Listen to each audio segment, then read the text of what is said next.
Merci Seigneur.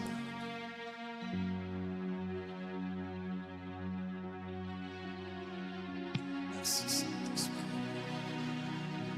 Merci d'être au milieu de nous. Fais-moi monter dans les hauteurs.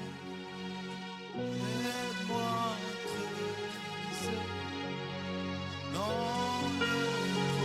Fais-moi monter dans les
Saint-Esprit, parle-nous encore aujourd'hui. Touche nos vies, impacte nos vies, dans le nom de Jésus. Amen. Est-ce qu'on peut acclamer pour le Seigneur?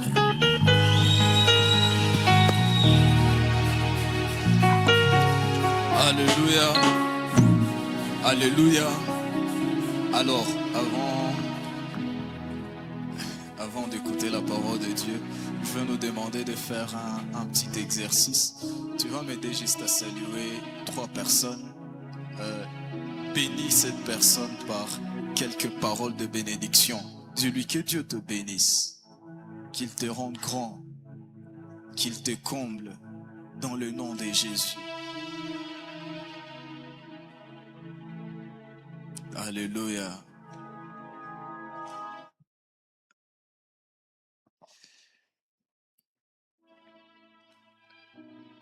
Je vais nous proposer un texte de la Bible. Nous sommes dans les livres de Philippiens. Philippiens chapitre 3 verset 10. Je conduis la lecture au nom de Jésus. Afin de connaître Christ et la puissance de sa résurrection et la communion de ses souffrances, en devenant conforme à lui dans sa mort, pour parvenir, si je puis, à la résurrection d'entre les morts. Nous allons lire aussi Philippiens chapitre 1er verset 21.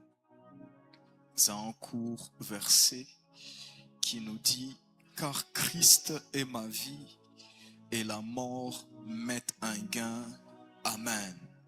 Nous allons reprendre place. Nous vous accueillons tous dans la maison du Seigneur au nom de Jésus-Christ, et que Dieu vous bénisse. Mes remerciements à Dieu, le Dieu qui est source de tout ce que nous sommes aujourd'hui. Et je ne saurais pas avancer sans présenter mes actions de grâce ou ma reconnaissance à notre Père et notre maman dans la foi, de là où ils sont, que ces quelques paroles vous parviennent, ces paroles de reconnaissance qui viennent du fond de nos cœurs. Merci aussi à notre berger et notre maman, mais aussi au consistoire des anciens, d'avoir porté le choix sur nous afin d'apporter la parole de Dieu cette semaine. Merci beaucoup. Et tu es le bienheureux et la bienheureuse de te retrouver en ce moment dans la maison de Dieu. Je suis de ceux qui croient fermement que quelqu'un ne peut pas être ou se retrouver dans la maison de Dieu. Je ne dis pas la présence de Dieu. Quelqu'un ne peut pas se retrouver dans la maison de Dieu et sortir de cette maison telle qu'elle y est entrée. Il y a toujours quelque chose que Dieu fait dans la vie d'un homme qui se retrouve dans la maison de Dieu. Alors tu es le plus heureux de te retrouver aujourd'hui dans la maison de notre Dieu et beaucoup plus parce que sa présence est avec nous. Le Saint-Esprit est là. Alléluia. Alors nous allons pendant quelques minutes échanger par rapport à une petite pensée biblique et nous serons en train de rendre grâce à Dieu par la suite. Les textes que nous avons lus de Philippiens chapitre 1er, verset 21, qui est en train de nous dire que Christ est ma vie et la mort m'est un gain. C'était le verset introductif que l'on a eu à exploiter les premiers jours, le mercredi passé, par la grâce de Dieu. Et nous étions en train justement de nous concentrer sur la personne de Christ. Parce que je me suis rendu compte que, en fait, toute la Bible tourne autour de Jésus-Christ. Tout ce qui est écrit dans la Bible, ça tourne autour de Jésus-Christ. Et quelqu'un d'autre me dira, non, il y a l'homme qui vient intervenir. Au fait, l'homme vient intervenir parce qu'il fait partie de ces plans de Dieu en Christ Jésus. Alors, tout ce qui est, ou tout ce qui constitue la Bible tourne autour de Jésus-Christ. Et ici, la Bible est en train de nous dire, car Christ est ma vie. La première pensée que l'on aimerait donner, c'est que en croyant en Jésus-Christ, lorsque tu viens dans la foi chrétienne, lorsque tu crois en Jésus-Christ, une des choses que tu perds, c'est ta propre vie. Et ce que Dieu te donne, c'est sa vie. Voilà pourquoi l'apôtre Paul est en train de dire, car Christ est ma vie. Et je crois sur chapitre 2, où il est en train de dire, si je vis, ce n'est plus moi qui vis, mais c'est Christ qui vit en moi. En fait, vu que c'est un culte qui est majoritairement jeune, je vais nous dire ceci, mes bien-aimés dans le Seigneur. En fait, quand tu crois en Jésus-Christ, tu n'as plus ta propre vie. Tu n'as plus une vie qui t'appartienne. Il y a une vie de quelqu'un d'autre qui fait de toi ce que tu es. Voilà pourquoi l'apôtre Paul est en train de dire, si je vis, ce n'est plus moi qui vis. C'est-à-dire, ce que Dieu attend de nous, c'est que nous atteignions un niveau, le niveau de dépendance totale à Dieu. Un niveau où on ne retrouvera plus Daniel, mais on retrouvera Jésus-Christ en Daniel.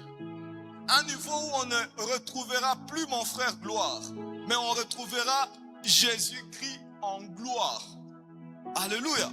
C'est-à-dire, la pensée de Dieu n'était pas de faire un homme autonome, mais un homme dépendant de lui. Au-devant des hommes, nous sommes autonomes parce qu'ils nous voient évoluer, ils nous voient avancer. Mais au-devant de Dieu, nous ne sommes pas autonomes, nous dépendons directement de Dieu. En fait, Dieu n'a jamais créé un homme pour qu'il soit dépendant de lui-même. Dieu, en créant l'homme, en nous créant, il nous a créés pour que nous soyons dépendants de lui. Voilà pourquoi le thème que nous sommes en train d'exploiter est en train de dire vivre pleinement Christ. Vivre pleinement Christ. C'est-à-dire, il y a la possibilité de vivre partiellement Christ. Et même, c'est le cas de plusieurs. La plupart des chrétiens vivent partiellement Christ. Et même, je me dis, il y a un certain évangile que certains reçoivent. Vu qu'ils ont tellement peur de l'enfer, ils acceptent Jésus juste pour combler leur effroi, donc leur peur. Ils se disent, laisse-moi accepter Jésus pour que je n'aille pas en enfer. Mais après avoir accepté ce Jésus, la personne continue à mener la vie qu'elle menait avant de recevoir Jésus-Christ. Écoute-moi, avant Jésus ne doit pas être égal à après Jésus. Alléluia. Il doit y avoir une différence. Lorsque tu prétends être chrétien, lorsque tu prétends être enfant de Dieu, il doit y avoir une différence entre le toi d'avant et le toi d'après avoir reçu Christ. Alléluia. Et le texte que nous avons lu de Philippiens chapitre 3 verset 10 est en train de nous expliquer une chose, ou nous dire une chose qui va nous aider de mieux comprendre ces sujets au fait. La Bible est en train de dire, afin de connaître Christ et la puissance de sa résurrection et la communion de ses souffrances, en devenant conforme à lui dans sa mort. En fait, il y a trois choses qui font que nous atteignions le niveau là de conformité de la mort de Jésus-Christ. Ce que nous devons comprendre est que dans la foi chrétienne, il y a des choses que notre Dieu a réservées pour nous. Mais pour accéder à ces choses, il y a un niveau que nous devons atteindre, un niveau de conformité. Voilà pourquoi la Bible est en train de nous dire dans Jean chapitre 12, verset 24, si un grain de blé qui tombe en terre ne meurt, il reste seul. Mais s'il meurt, il porte beaucoup de fruits. C'est-à-dire, si tu ne meurs pas, tu ne peux pas te reproduire. Si tu ne meurs pas, tu ne peux pas être fructueux, tu ne peux pas te multiplier. Voilà pourquoi ici, on est en train de nous dire que la connaissance de Christ, deuxièmement, la connaissance de la puissance de sa résurrection. Troisièmement, la communion avec ses souffrances nous conduisent vers la conformité de la mort de Jésus-Christ. Quelqu'un d'autre peut vouloir comprendre davantage. En fait, qu'est-ce que, c'est quoi en fait la conformité à la mort de Jésus-Christ? Écoute-moi, laisse-moi le faire simple. Pour que tu comprennes ceci, en fait, il y a un style de vie que Jésus-Christ nous a révélé au travers des évangiles. En fait, toute la vie de Jésus-Christ, bon, pas toutes, certaines phases de la vie de Jésus ont été écrites dans la Bible. Et dans ces phases, il y a des leçons importantes que Dieu voulait nous donner afin que nous puissions les appliquer dans nos vies. La conformité à la mort de Jésus-Christ veut dire quoi? Premièrement, de la même manière que Jésus-Christ a renoncé, nous aussi nous devons renoncer. Numéro 1. Numéro 2. De la même manière que Jésus-Christ s'est sacrifié et a sacrifié, nous aussi nous devons nous sacrifier et nous devons sacrifier certaines choses. Alléluia. Alléluia. Alléluia. Alléluia. Certaines privations dont Jésus-Christ a expressément accepté dans sa vie, nous aussi nous devons les accepter. De la même manière que Jésus a aimé, nous aussi nous sommes obligés d'aimer de cette même manière. C'est-à-dire, lorsqu'on parle de la conformité de Jésus, la conformité à la mort de Jésus, nous voyons une certaine conformité au style de vie qu'a mené Jésus. Alléluia. Alléluia. Et on a voulu parler beaucoup plus de ces choses pour que nous puissions comprendre que Dieu ne nous appelle pas pour que nous puissions être passifs à ses côtés. Dieu ne nous appelle pas pour que moi frère Daniel, je puisse juste passer du temps auprès de Jésus. Non. Écoute-moi, à chaque fois que Dieu appelle, à chaque fois que Dieu nous conduit ou nous appelle au salut, c'est pour une mission bien spécifique. Il est vrai que la première des choses que nous recevons de lui, c'est la vie éternelle. Mais réfléchissons un petit peu. Si,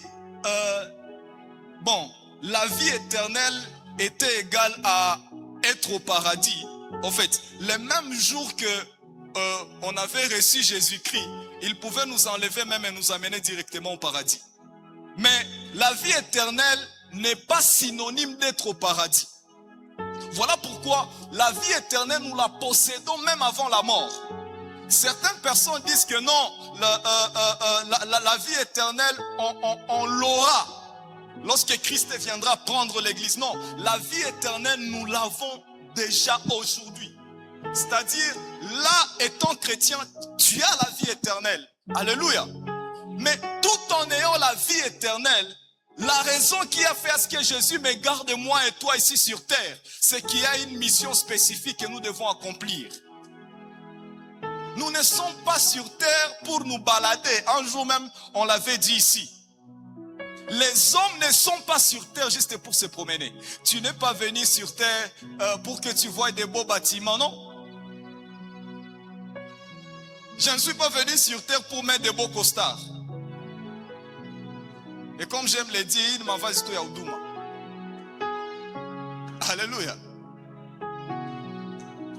Dieu m'a gardé, Dieu te garde, il me garde pour une mission. Et même, laisse-moi te le dire, les jours où Dieu se dira que, vu que cette personne n'arrive pas à accomplir sa mission, le mieux c'est de la prendre. Ce jour-là, tu partiras. Que tu sois jeune ou pas. C'est-à-dire, la raison qui fait que Dieu nous garde aujourd'hui sur la terre, c'est sa mission. C'est ce que normalement nous devons faire pour lui. C'est cette chose qui fait que Dieu nous garde. Voilà pourquoi, lorsqu'on nous dit de prêcher, lorsque nous recevons cette grâce de prêcher, on ne prêche pas d'abord pour l'enveloppe qu'on va nous donner, non. J'ai compris que c'est au-delà de ce que nous pouvons recevoir. La mission de Dieu va au-delà même de tes attentes, de ta compréhension, de ta perception des choses. Tu dois comprendre que ta mission c'est toi. Et quelqu'un qui peut faire que tu ne puisses pas accomplir cette mission, il est en train de te rapprocher du jour de ta mort. Alléluia. Alléluia. Alors, vu qu'il y a une mission à accomplir, il y a des exigences ou des choses que l'Éternel avait établies depuis l'ancienne alliance pour que nous puissions être à mesure d'accomplir cette mission. Et dans l'ancienne alliance, nous allons nous rendre compte que pour que tu accomplisses le sacerdoce, c'est-à-dire le ministère, aujourd'hui dans l'église, pour que tu sois un ministre de Dieu. Deuxièmement, pour que tu accèdes à la royauté, c'est-à-dire dans les séculiers. Pour que tu fasses ces choses, l'Éternel était en train d'exiger l'onction. Voilà pourquoi vous allez vous rendre compte avec moi que Aaron et ses fils, pour qu'ils soient sacrificateurs, il a fallu que Moïse les oigne. Il a fallu qu'une certaine onction vienne sur eux. Deuxièmement, pour que David soit roi, 1 Samuel chapitre 16, il a fallu que Samuel les oigne. Tu vas comprendre avec moi que, et dans l'église, et dans le monde séculier, c'est-à-dire dans le domaine professionnel, nous avons besoin tous de l'onction. Alléluia. Et l'onction vient sur nous afin de confirmer la mission de Dieu. Alléluia. Il n'y a jamais eu et il n'y aura jamais une mission divine sans onction. Il n'y a jamais eu et il n'y aura jamais une mission divine sans onction. Un homme peut te donner une mission. Sans onction, tu peux la remplir. Mais Dieu ne peut pas te donner une mission sans te oindre. Parce que accomplir une mission sans onction, en fait, C'est du suicide. C'est prophétiser ton échec avant les temps. Voilà pourquoi tu vas te rendre compte avec moi que les rois d'autrefois, pour qu'ils exercent, il fallait qu'on le oigne. Les sacrificateurs d'autrefois, pour qu'ils exercent dans la maison de Dieu, il fallait que l'onction vienne sur eux. Quelqu'un me posera la question, pourquoi est-ce que vous parlez beaucoup plus de l'onction? Nous parlons beaucoup plus de l'onction parce que Christ, en soi, sa définition, c'est le oint de Dieu. Christ, en grec, c'est Christos, et en hébreu, c'est Massia, ou Messie en français. Vous allez vous rendre compte avec moi que Jésus, il n'est pas devenu Christ. Jésus était né en tant que oint de Dieu. Il était né. Certains disent que non, c'est après l'œuvre de la croix que Jésus était devenu Christ. Non, Jésus n'était pas devenu Christ. Il était confirmé en tant que Christ, mais il est né. Voilà pourquoi Luc chapitre 2, verset 11 est en train de confirmer cela en disant que dans la ville de David, un sauveur était né qui est le Christ. C'est-à-dire Jésus était né en tant que oint. Et pourquoi est-ce que Jésus était né en tant que oint? Ou quelle est la raison d'être de cette onction-là sur Jésus-Christ ou sur ses serviteurs? C'est là que nous nous sommes rendus compte que il y a certaines choses que les hommes ne peuvent pas faire sans onction. Il y a certaines dimensions de vie que tu ne peux pas atteindre sans onction. Il y a certains endroits que tes pieds ne peuvent pas fouler sans être oint. Il y a certains progrès que tu ne peux pas avoir sans onction. Tu vas te rendre compte que, comme on était en train de le dire au premier culte, on disait que Jésus-Christ était 100% Dieu et 100% homme. Mais les 100% Dieu et 100% homme, il a fallu qu'il soit oint pour qu'il commence à faire certaines choses. Au début de la vie de Jésus, la Bible déclare qu'il grandissait juste en stature et en sagesse. Mais jusque-là, l'onction n'était pas encore sur sa vie. C'est-à-dire, tu peux grandir en âge, tu peux grandir en stature, tu deviens de plus en plus gros. Ce n'est pas grave. Cela ne va pas beaucoup t'aider. Tu as besoin d'une certaine subsistance de Dieu pour que tu commences à faire certaines choses. Voilà pourquoi la Bible est en train de témoigner.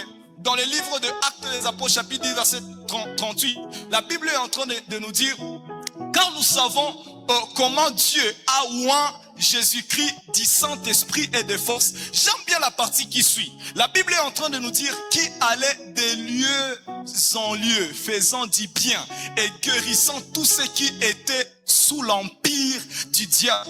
Tu vas te rendre compte que c'est l'onction qui était venue sur Jésus qui avait fait que Jésus commence à faire certaines choses qu'il ne faisait pas avant. Très cher jeune, tu vas comprendre avec moi que il y a certaines choses que tu aimerais accomplir, tu aimerais les faire, mais l'onction te manque. L'onction te manque. Tu aimerais prêcher pour Jésus, c'est bien, c'est très bien, c'est merveilleusement bien même, mais c'est juste une ambition. Tu aimerais chanter pour Jésus, c'est bien, c'est merveilleux. Quelqu'un d'autre, il peut se dire, moi, j'aimerais soutenir financièrement l'œuvre de Dieu. C'est bien, c'est merveilleux. Mais sans onction sur toi, tu peux commencer cela et te fatiguer.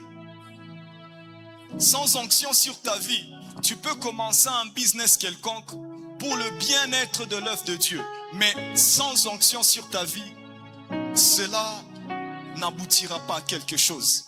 Voilà pourquoi aujourd'hui, nous sommes venus insister sur une chose. Nous sommes venus insister sur le fait de désirer l'onction.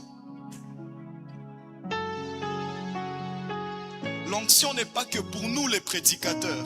L'onction n'est pas que pour ceux qui exercent dans l'église. L'onction, c'est pour nous tous.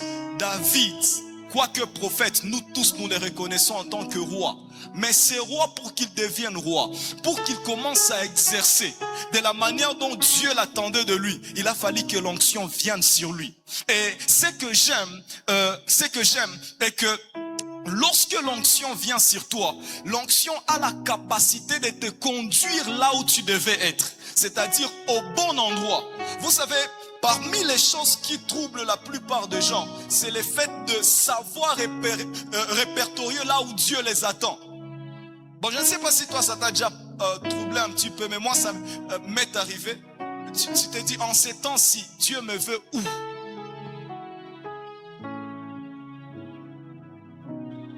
Est-ce qu'il me veut à Goma ou à Bukavu ou ailleurs? Surtout lorsqu'on a peut-être fini les études et tout ce qui va avec. On se pose ces genres de questions. Mais écoute-moi, dans 1 Samuel chapitre 16, la Bible est en train de nous dire que après que David ait été oint par Samuel, la Bible nous dit qu'il y a une porte qui était grandement ouverte pour David. Et cette porte, c'était la porte du palais. Autrefois, David passait du temps avec des brebis. Mais lorsque l'onction était venue sur lui, il y a l'ouverture vers le palais qui était venue ou qui s'était présentée. C'est-à-dire, l'onction a la capacité de te conduire là où tu dois être. Deuxièmement, l'onction, ou c'est l'onction qui attire la provision dans la vie d'un homme. Alléluia. C'est l'onction qui attire vers nous la provision. J'ai besoin de gens qui peuvent m'aider, par exemple, dans les ministères.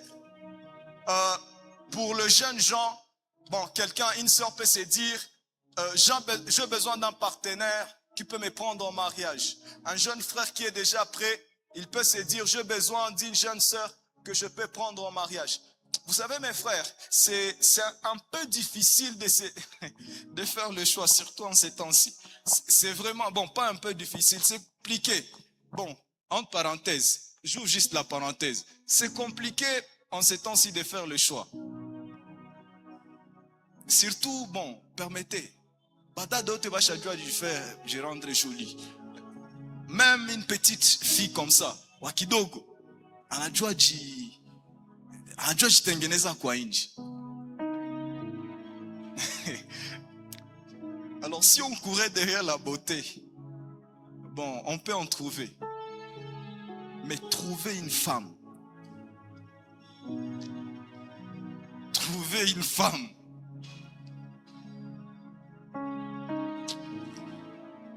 il faut que tu sois en haut.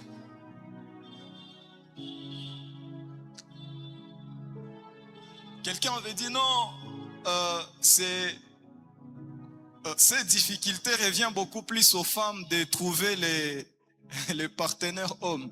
Chers hommes que nous sommes, pour nous aussi ce n'est pas facile. Alors, l'onction sur ta vie a la capacité d'attirer vers toi la provision, que ce soit les ressources humaines. L'onction qui vient sur ta vie a la capacité d'attirer cela. Alléluia. Alléluia. Voilà pourquoi tu as besoin d'être loin. Tu as besoin d'être loin. Et c'est quoi l'onction en fait? La plupart des fois, nous parlons de l'onction et même, j'ai déjà eu à poser à certaines personnes cette question. C'est quoi l'onction? Certains me disaient non, c'est une subsistance spirituelle que Dieu envoie sur ceux qui ont cru afin qu'ils arrivent à faire ce qu'ils ne peuvent pas faire. Bon, c'est une partie de la réponse. Mais en soi, l'onction, lisons un peu quelques textes de la Bible pour que je l'explique et nous serons en train de le finir.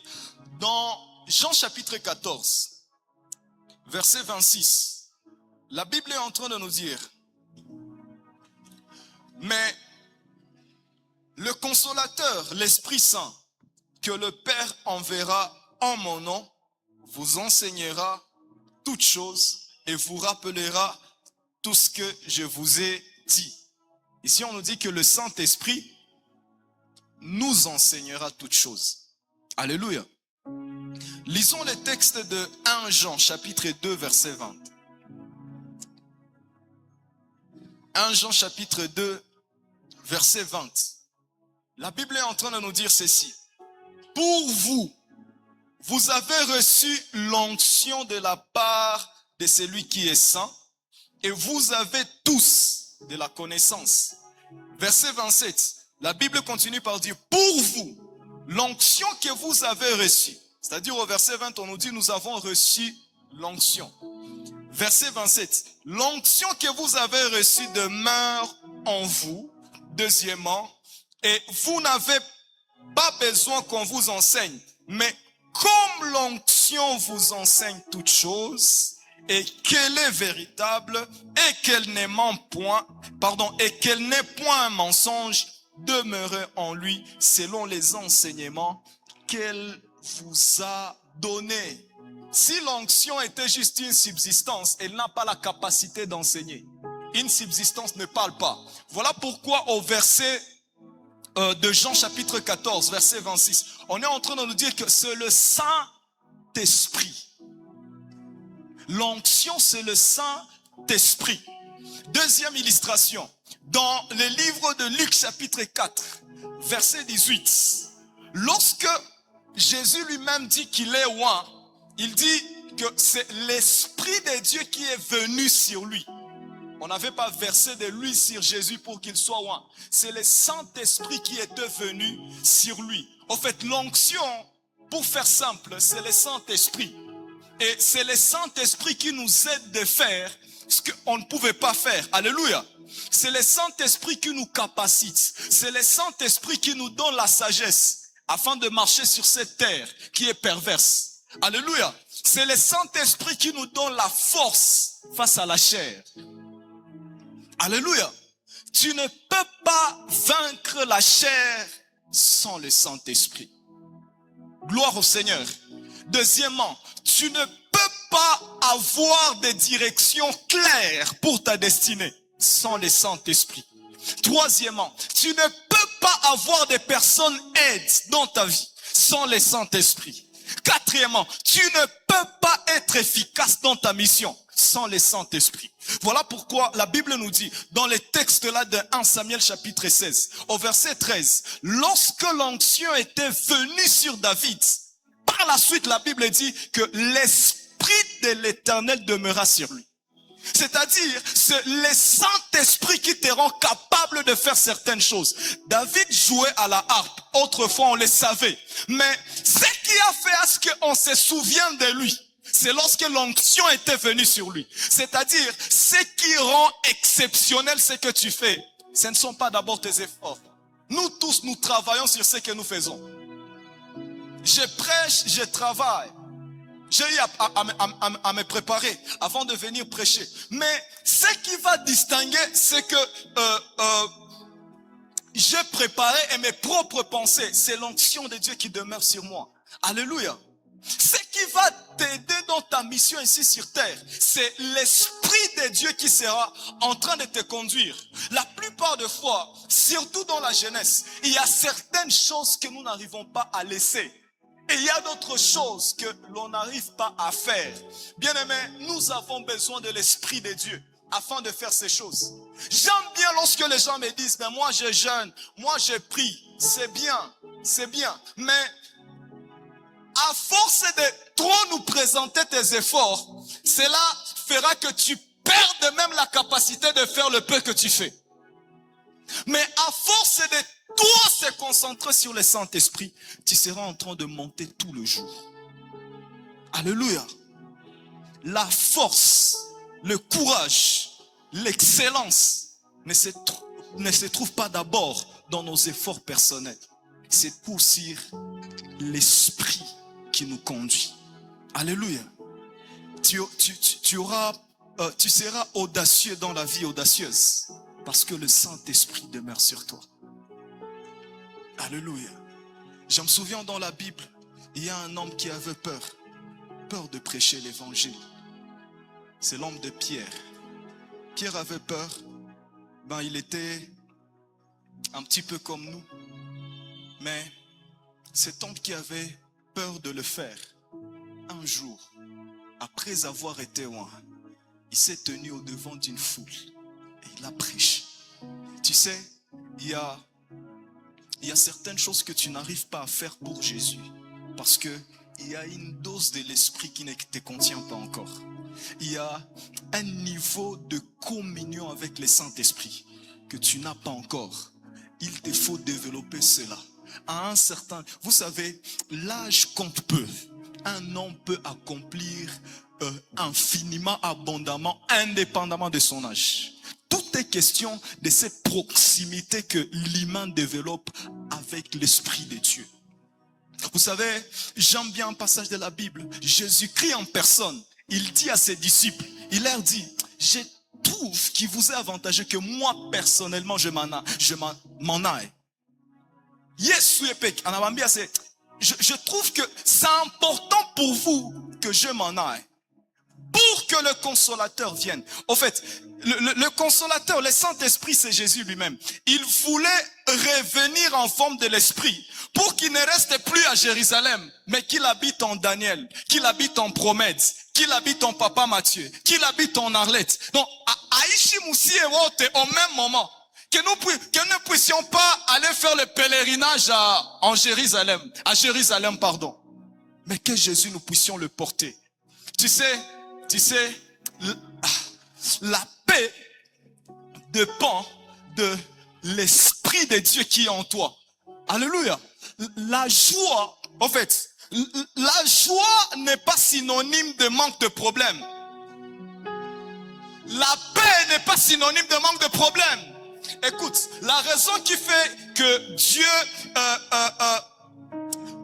souvent, il fait passer ses serviteurs dans des situations compliquées. C'est pour que, en se tenant ici devant vous, ils ne viennent pas vous communiquer une paix qui vient de l'argent. Qu'ils ne viennent pas vous communiquer une joie qui vient de l'argent. Mais qu'ils vous communiquent la paix qui vient de l'Esprit de Dieu. Alléluia. Qu'ils vous communiquent la détermination qui vient de l'Esprit de Dieu. Que quelqu'un te dise que demain sera meilleur. Non pas parce qu'aujourd'hui il est mieux positionné. Non, mais parce qu'il marche avec Dieu. Alléluia. Que quelqu'un vienne te dire que demain je serai grand. Pas parce que il a une famille mieux positionnée. Non, mais parce que l'Esprit de Dieu est en lui. Alléluia. Que quelqu'un vienne te dire je ne peux pas échouer dans la vie. Pas parce que son père est millionnaire, mais parce que l'Esprit de Dieu est en lui. Alléluia. Alléluia. Que nous arrivions à un niveau où nous allons influencer les païens à cause de nos convictions. Le Dieu de la Bible, c'est le Dieu des convictions. Tu iras loin avec Dieu en fonction des convictions que le Saint-Esprit bâtit en toi. Alléluia. Les païens et même, laisse-moi ne pas parler de païens.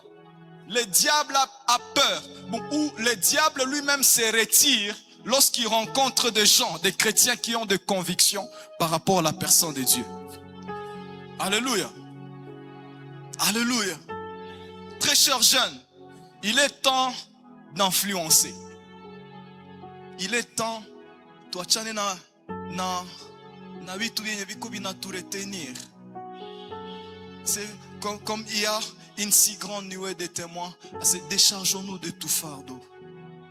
Déchargeons-nous de ces choses. C'est possible, c'est possible. Mais ce n'est pas possible par tes propres efforts. C'est possible que tu aies une vie de prière. Moi, je n'aime pas parler de ma vie de prière.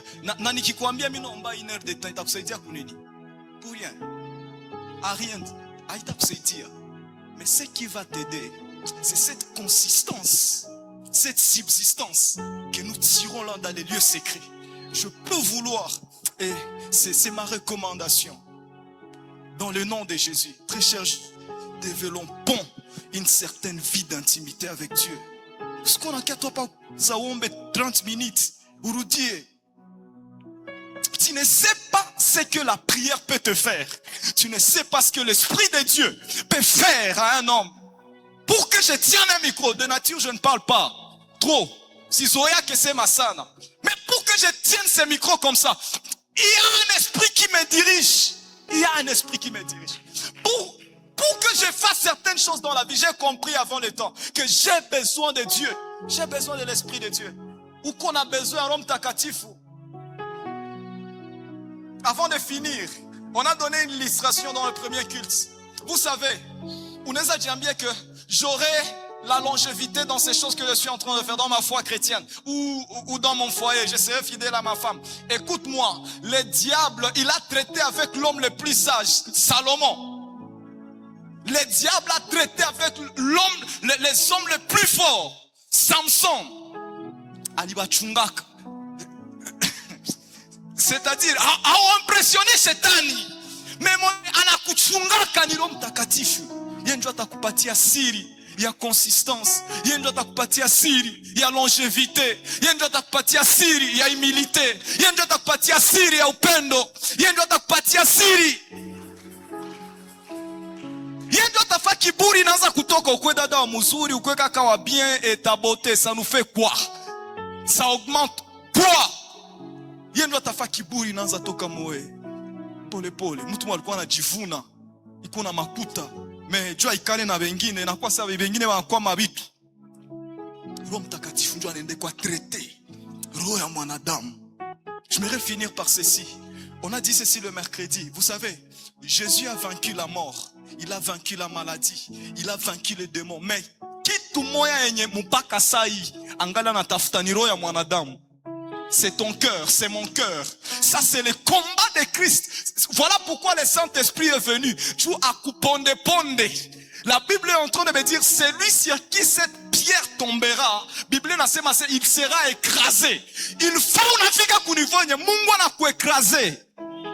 Anakuécraser. Parfois, lorsque je me vois, bon, il y a certaines capacités que je n'ai plus. Ni jamais hypothèse. Sikumbuke siku gani nilisirika. Sikumbuke. Hawezi amini, mais sikumbuke. Pourquoi? Parce qu'à chaque fois il y a un esprit moyen. Il ne me le permet plus. Nous devons arriver à ce niveau de communion avec le Saint-Esprit. Le Saint-Esprit, l'onction de Dieu, le Saint-Esprit. En nous, c'est l'espérance d'un ministère puissant, d'une vie réussie. C'est l'espérance d'une destinée réussie. Nous pouvons faire grand, mais si nous avons l'Esprit de Dieu. Nous pouvons réaliser grand, mais si nous avons l'Esprit de Dieu. Voilà pourquoi notre thème est en train de dire vivre pleinement Christ, vivre pleinement le oint de Dieu, vivre pleinement cette onction que le Seigneur disponibilise en faveur de ses enfants. Que Dieu nous bénisse. Nous allons nous tenir debout. Nous allons nous tenir debout et nous serons en train de prier. Tu vas dire après moi, Seigneur Jésus, je viens d'écouter ta parole. Et en ce jour, Esprit de Dieu, je t'accueille dans mon cœur. Fais de moi ce que tu veux que je sois. Écrase-moi. Prends mon orgueil. Prends ma peur. Prends mes craintes. Dirige-moi. Conduis-moi. Oins-moi pour ta mission. Dans le nom de Jésus.